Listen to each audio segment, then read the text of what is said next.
Lord, దేవునికి స్తోత్రం. హల్లెలూయా, హల్లెలూయా, హల్లెలూయా, హల్లెలూయా, హల్లెలూయా, హల్లెలూయా.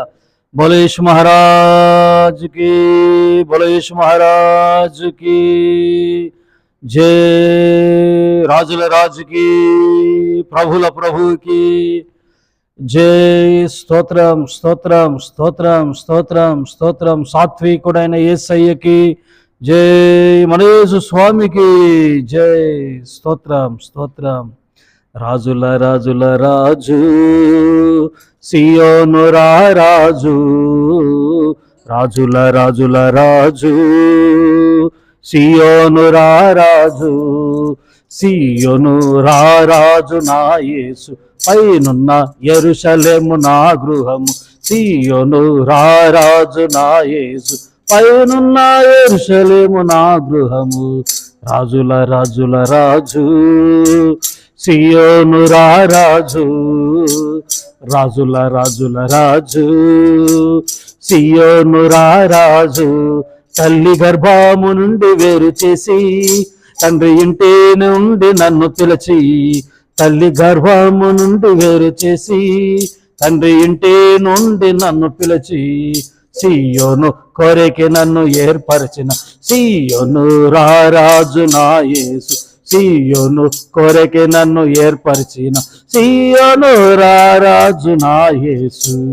రాజుల రాజుల రాజు, సియోను రాజు. ఆమేన్. రాజుల రాజుల రాజు, సియోను రాజు, సియోను రాజు నా యేసు, పైనున్న యెరూషలేము నా గృహము. సియోను రాజు నా యేసు, పైనున్న యెరూషలేము నా గృహము. ఆమేన్. హల్లెలూయా. రాజుల రాజుకి, ప్రభుల ప్రభువుకి జై. ప్రియులారా, మీ అందరికీ మరి హ్యాపీ పామ్ సండే అండి. మరి నిన్నటి రోజే మనము జరుపుకున్నాము. అయితే ఈరోజు మరి సోమవారం కాబట్టి డైలీ బ్రెడ్లో మొదటి రోజు కాబట్టి మీ అందరికీ హ్యాపీ పామ్ సండే.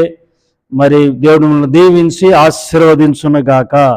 ఆమేన్, ఆమేన్. మనసారా ప్రభు స్తుతిస్తూ, ప్రభు మనకు ఇచ్చిన ఈ నూతన దినాన్ని బట్టి నిండు హృదయంతో స్తోత్రం చెబుదామండి. స్తోత్రం, స్తోత్రం, స్తోత్రం, స్తోత్రం. ఈరోజంతా మీకు కృప కలుగునుగాక, ఈ వారం అంతా మీకు క్షేమం కలుగునుగాక. మరి ఈరోజు మరి ప్రయాణాలు చేస్తున్న ప్రియులను బట్టి, ఉద్యోగాలకు వెళ్తున్న వారిని బట్టి మరి ఈరోజు మొదలెడితే మరలా శనివారం వరకు, మరి ఆదివారాలు కూడా ఉంటాయండి కొందరికి పనులు. మరి కొందరు మరి వాటిని ఇష్టపడక జస్ట్ ఆదివారము సెలవు ఉండే పనులకు మరి పోయేవారు కూడా ఉన్నారు, ఉద్యోగాలు చేస్తున్న వారు ఉన్నారు. వారిని బట్టి కూడా ప్రభును స్తుతిస్తూ వారిని ఆశీర్వదించునుగాక. అలాగే వ్యాపారాలు చేస్తున్న ప్రియులందరినీ దేవుడు ఆశీర్వదించినట్లుగా ఈరోజు పుట్టినరోజులు పెళ్లి రోజు జరుపుకుంటున్న నా దేవుని ప్రియులందరినీ దీవించునుగాక నా ప్రభు. కృపాక్షేమము ఈ సంవత్సరం అంతా మీకు దయచేయునుగాక. వీటన్నిటి బట్టి మనసారి రెండు చేతులు ఎత్తి స్తోత్రం చెబుదామండి. స్తోత్రం, స్తోత్రం. చెప్పాలి, చెప్పాలి, చెప్పాలి. స్తోత్రం, స్తోత్రం, స్తోత్రం, స్తోత్రం, స్తోత్రం, స్తోత్రం.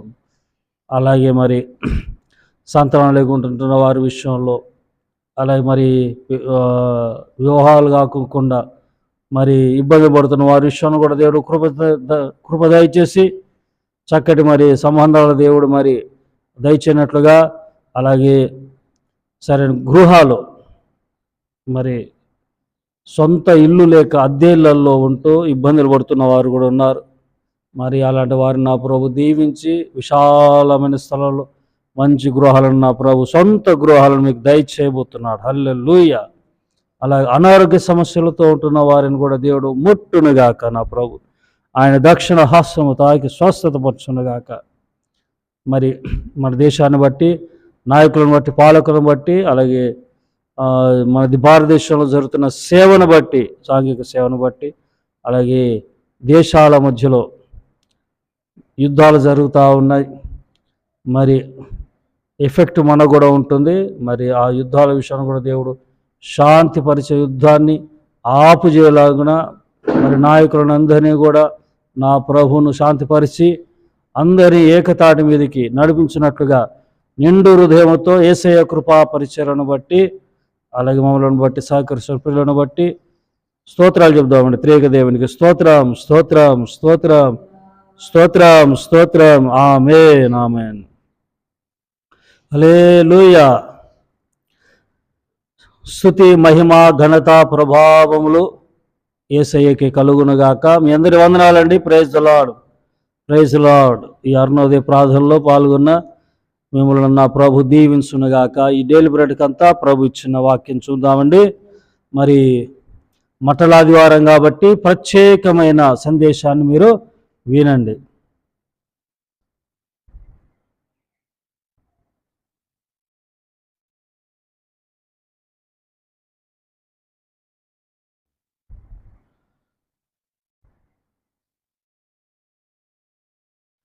దేవుని వాక్యం చూద్దామండి. పరిశుద్ధ గ్రంథంలో నుండి మత్తయి సువార్త 11:29 మట్టల ఆదివారానికి సంబంధించింది. జస్ట్ ఒక టోకీగా మరి చెప్తానండి. మామూలుగా 11:29 నేను సాత్వికుడను, దీన మనస్సు గలవాడను గనుక మీ మీద నా కాడి ఎత్తుకొని నా యొద్ద నేర్చుకొనుడి, అప్పుడు మీ ప్రాణములకు విశ్రాంతి దొరుకును. హల్లెలూయా. మరి ఈ మట్టలాదివారానికి మట్టలాదివారంలో రెండు విషయాలు తెలుసుకుందాం ప్రస్తుతానికి. ఒకటి ఏంటంటే ఆయన సాత్వికుడు. ఏంటండి ఆయన సాత్వికుడు. రెండవది ఏంటంటే మన ప్రాణములకు విశ్రాంతి ఇవ్వటానికి యేసు క్రీస్తు గాడిద పిల్ల మీద వచ్చాడు సాత్వికుడుగా. ఇక్కడ ఏమంటున్నాడు ప్రభు? అంటున్నాడు నేను సాత్వికుడను. ఏంటంటే నేను సాత్వికుడను, దీన మనస్సు గలవాడను, నా యుద్ధకు వచ్చి గనుక మీ మీద నా కాడి ఎత్తుకొని నా యుద్ధ నేర్చుకునుడి. నా కాడి ఏంటి? ఆయన కాడి అంటే సిలువ. చెప్పండి ఏంటండి? సిలువను ఎత్తుకొని యేసయ్య కాడికి రావాలి. శ్రమలు. సిలువ అంటే మరి యేసయ్యను వెంబడించాలంటే శ్రమలు. సిలువను ఎత్తుకోవాలి. ఆయన సిలువను ఎత్తుకొని మన కాడి మీద ఆయన సిలువను ఎత్తుకొని ఆయన ఎదుకు వచ్చి నేర్చుకుంటే అప్పుడు మన ప్రాణములకు ఏం కలుగుద్దంట? ఏం కలుగుద్దంట అమ్మా? విశ్రాంతి. ఏంటండి? సమాధానం ఉంటుంది. ఎలా ఇది? సిలువ అంటేనే శ్రమలు కదా. అవును, మరి ఆ శ్రమల్లోనే ఆ సిలువలోనే ఉంది విశ్రాంతి. ఆయనతో నేర్చుకోవడంలోనే ఉంది విశ్రాంతి. హల్లెలూయా. మత్తయి సువార్త 21:5 చదువుతానండి. ఇదిగో నీ రాజు సాత్వికుడై గాడిదను, ఇదేంటండి? భారవాహక పశు పిల్ల అయిన చిన్న గాడిదను ఎక్కి నీ యొద్దకు వచ్చుచున్నాడని సియోను కుమారుతో చెప్పుడి. సియోను కుమారి అంటే సంఘంతో చెప్పండి. మీ రాజు గాడిద పిల్ల ఎత్తుకొని, గాడిద పిల్ల మీద ఆయన ఎత్తుకొని కాదు, ఎక్కి ఆయన వస్తా ఉన్నాడు. సియోను కుమారితో సంఘంతో చెప్పండి, ఆయన సాత్వికుడే వస్తున్నాడు. మరి ఆయన కాడిని మీరు ఎత్తుకొని ఆయనను వెంబడించండి. ఆయన ఎద్దుకు వచ్చి నేర్చుకోనండి. ప్రాణమునకు ఏం కలుగుతుందంటే విశ్రాంతి కలుగుద్ది. చూడండి, ఇంకా చాలా ఉన్నాయి విషయాలు ఇక్కడ. మరి చాలండి. ఆయన మరి ఎలా వస్తున్నాడు? సాత్వికుడై, దీనుడై, రాజులకు రాజు, ప్రభులకు ప్రభు, తగ్గించుకొని వస్తున్నాడు కదా. మనకే ఉండదు తగ్గింపు, మనకే తగ్గింపు ఉండదు. మరి ఆయన కాడ నేర్చుకోవాలి కదా. సిలువను ఎత్తుకొని ఎంత కష్టమో. సిలువ అంటే చాలా కష్టం.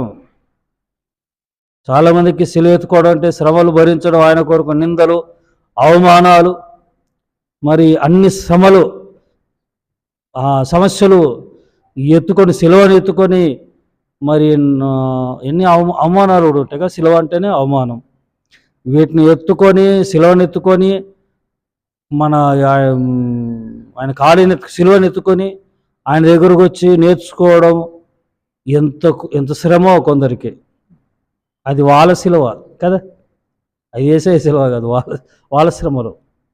మరి ఉదయకాల శ్రమలో నా ప్రభు ఆయన సాత్వికుడై గాడిద పిల్లనెక్కి వస్తూ ఉన్నాడు.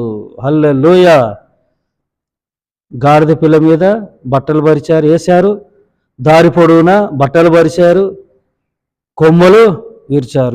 దీనికి సాదృశ్యం అంటే చాలా ఉన్నాయి. అంటే సందర్భం నేను అంటే అవన్నీ నేను చెప్పలేను, అంటే చెప్పడానికి సమయం లేదు.